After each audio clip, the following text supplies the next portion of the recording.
జగన్మోహన్ రెడ్డి గారు మిర్చి యాడికి వెళ్ళాడు. సరే, మేము మీ మానసిక స్థితిని అర్థం చేసుకోగలం.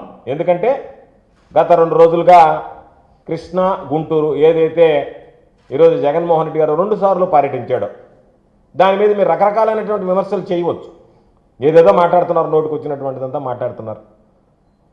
అయితే ఆ 2 పర్యటనలో ఆయనకి చూడడానికి ఆయన పట్ల ఉన్నటువంటి అభిమానంతో తరలి వచ్చినటువంటి జనాన్ని చూసిన తర్వాత మీకు మైండ్ బ్లాక్ అయినట్టుగా, ఏదో పాపం తెలియనటువంటి ఫ్రస్ట్రేషన్లో ఆక్రోశం, ఆవేశం అన్నీ కలబలిసి ఈరోజు ఏదో ఒక విధంగా జగన్మోహన్ రెడ్డి గారు వెళ్ళాడు, జనం వచ్చారనేటువంటిది తట్టుకోలేక, జీర్ణించుకోలేక మీ ప్రవర్తన ఈరోజు ఆ విధంగా దిగజారిపోయిందని నేను భావిస్తున్నా.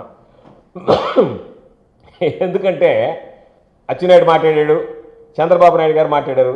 మీకు మాట్లాడడానికి చిల్లు ముంతలు దొంగిలించేటువంటి సోమిరెడ్డి లాంటి రావాల్సి వచ్చింది. అది కదా నా బాధ. వీడు చిల్లు ముంతలు దొంగిలించేవాడు అయిపోతే వీడు చిల్లు ముంతలు దొంగిలించే సోమిరెడ్డి మీకు మాట్లాడేవాడా? అంతకన్నా దౌర్భాగ్యం మీ పార్టీలో మాట్లాడేవాడు లేడా? కాబట్టి ఆ స్థితికి మీరు దిగజారిపోయారు.